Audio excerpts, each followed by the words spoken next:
बिस्मिल्लाहिर्रहमानिर्रहीम। अस्सलाम वालेकुम व्यूअर्स। आज मैं आपसे शेयर करूंगी कि हम बाज़ार जैसे पॉपकॉर्न कैसे घर में इजीली बना सकते हैं। तो उसके लिए देखिए, आप बाज़ार में ये पैकेट्स अवेलेबल होते हैं और इनके ऊपर मेंशन होता है कि ये पॉपकॉर्न के मकई है। तो इसके जो है एक पैकेट को मैं 2 से 3 दफ़ा मैं बना लेती हूँ, क्योंकि ये 2 चम्मच दानों के जो है वो भर के एक बाउल पॉपकॉर्न का तैयार हो जाता है। तो अब चलते हैं मेथड की तरफ। मैंने सबसे पहले कढ़ाई में जो है वो 1 चम्मच के नज़दीक घी लिया है, और ये तकरीबन 2 से 3 चम्मच दालों के लिए इतनी कढ़ाई यूज़ होगी।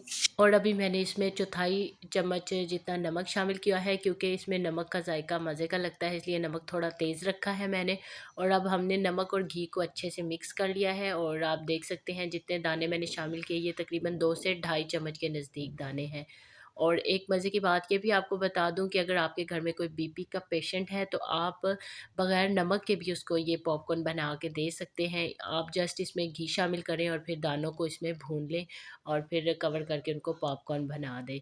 तो इससे ये होगा कि पॉपकॉर्न भी खाए जाएंगे और पेशेंट के लिए कोई प्रॉब्लम भी नहीं होगी।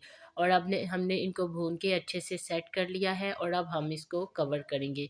मैं स्पेशल शीशे का ढकना इसलिए यूज़ कर रही हूँ कि आप व्यूअर्स को दिखा सकूँ कि ये कितने अच्छे से ये पॉपकॉर्न रेडी होंगे। आप इसमें दूसरे देगचे का भी इस्तेमाल कर सकते हैं। सिर्फ़ ये होता है कि आपने उसको कवर करना होता है और पॉपकॉर्न भरने का वेट करना होता है। और ये देखें कि 2 मिनट में हमारे जो है वो कितने मज़ेदार से पॉपकॉर्न रेडी हो चुके हैं।